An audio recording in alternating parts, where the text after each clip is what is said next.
Hola amigos, otro programa más de la Mesa 67. El día de hoy estaríamos hablando acerca de el bloqueo que mantiene Estados Unidos sobre Cuba, este embargo que, bueno, final de cuenta,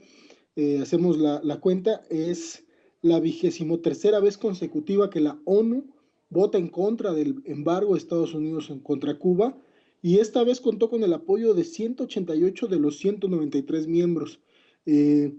es lamentable que de nueva cuenta Estados Unidos e Israel son los únicos que se oponen al embargo y finalmente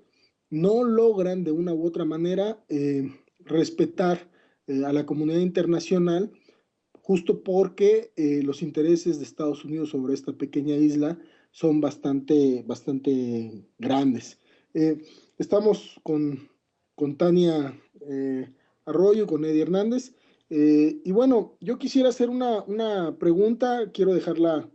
en el aire para mis compañeros. Es una cosa muy importante, creo que habría que analizarlo desde la perspectiva de una larga, digamos, duración de lo que ha sucedido con Cuba y Estados Unidos. Eh, y aquí está un poco la pregunta inicial. Creo que vale la pena discutirlo, creo que vale la pena ponerlo sobre la mesa para poder desde aquí tener un mirador diferente. Yo me, ustedes, no sé si se acuerdan, ustedes, Tania, que cuando llega la Guerra Fría hay un pretexto muy grande, digamos, de Estados Unidos para poder agarrar y golpear a la isla. Finalmente la isla con esta posición anti imperialista, ¿no? Que mantiene una posición muy digna, muy firme contra Estados Unidos, pero que se pone, o sea, el embargo ya no solo ha adquirido diferentes formas a lo largo de la historia, no ha sido uno mismo, y ahora pues pareciera que Obama necesita de una u otra forma generar cierto tipo de concesiones a la isla, presuntamente para una transición democrática, porque pareciera que en la isla lo que se vive es una dictadura. Entonces, creo que habría que pensar este término de esta nueva relación entre Estados Unidos y Cuba a juego del siglo XXI, en donde deberíamos de ver cuál es, digamos, el punto en el cual es necesario mantener el bloqueo, digamos, ya no solo como una situación ideológica, sino una situación estratégica. Y esto englobado en una situación que por principio inició como una estrategia de la Guerra Fría. Entonces, no sé, Tania, ¿cómo ves esto que estoy poniendo sobre la mesa? Bueno, me parece como muy buen punto de partida para iniciar esta discusión lo que señalas, ¿no? Cuando el embargo es impuesto en 1962, bueno, estamos hablando de un contexto completamente distinto al que se vive en la actualidad. La primera vez vale la pena decir o señalar en la que se vota en contra del embargo aplicado en Cuba es en 1982, o sea, 20 años después, y todavía bajo la vigencia de la Guerra Fría. Entonces, bueno, ahora resulta como ya prácticamente una necedad, ¿no? En el contexto internacional, el no echar para atrás la medida, y además, pues ponen un papel ahí bastante cuestionable a Estados Unidos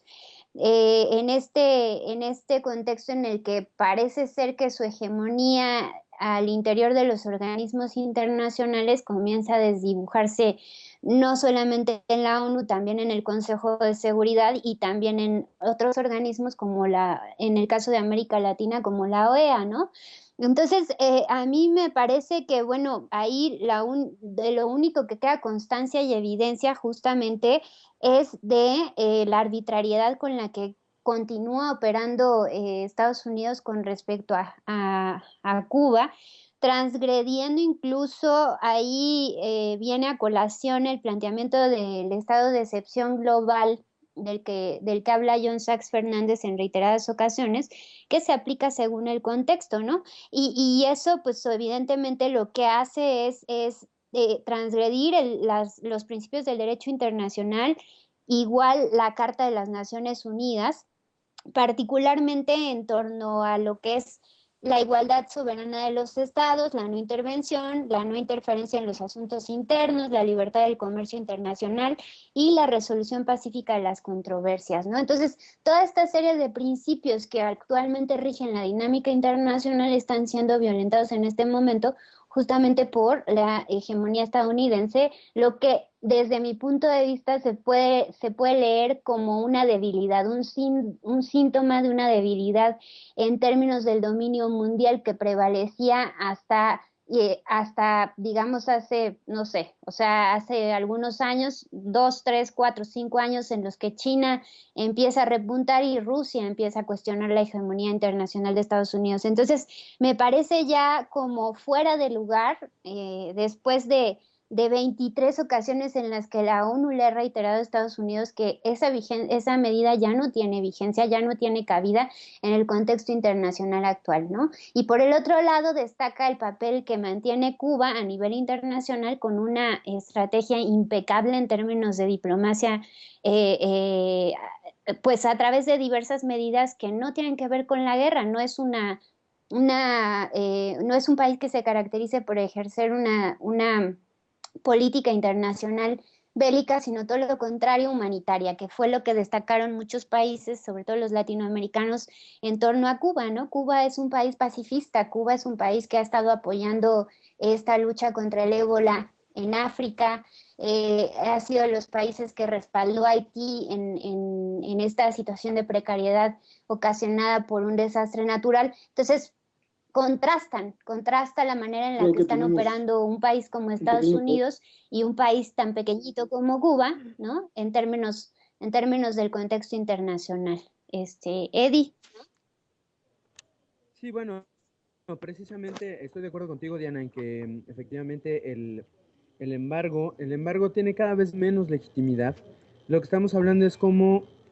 la última votación en la ONU refleja la completa falta de consenso, el completo desacuerdo de los países de la región en el trato que le da Estados Unidos a Cuba, esta asfixia que durante décadas ha intentado destruir un proyecto de autonomía social, de autonomía económica y política frente a Estados Unidos. Si bien es cierto que carece de legitimidad y de argumentos políticos y de relaciones exteriores para mantener un castigo hacia la isla, lo que es cierto es que Estados Unidos está imponiendo su ley, la ley de la hegemonía mundial.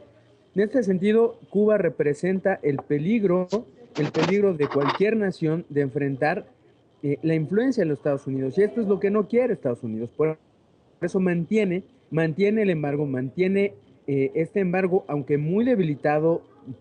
tanto por la condena internacional, pero también por la falta de consenso que hay incluso entre la propia población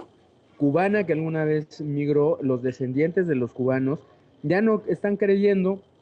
directamente en el que el embargo por sí mismo va a hacer que caiga lo que ellos denominan, entre comillas, como una dictadura. Lo que hemos visto en las últimas décadas ha sido un fuerte intercambio cultural y económico entre la gente que está en Estados Unidos, que bueno, ha flexibilizado, las nuevas generaciones han flexibilizado su posición frente al gobierno que está en Cuba, pero en este sentido son elementos que sí efectivamente debilitan este empecinamiento de Estados Unidos por imponer su ahogamiento, su política de asfixia hacia la isla. En este sentido habría que estar atentos en el desarrollo de los acontecimientos, porque efectivamente Cuba está mostrando una cara progresista, pacifista, y sobre todo está muy interesada en el desarrollo de la región. Habrá que ver qué tanto se mantiene esta política. Yo creo que mientras Estados Unidos siga manteniendo su ley, esta ley de imposición política, esta ley en la cual necesita mostrarle al mundo que un país que se atreve a enfrentar el poder norteamericano se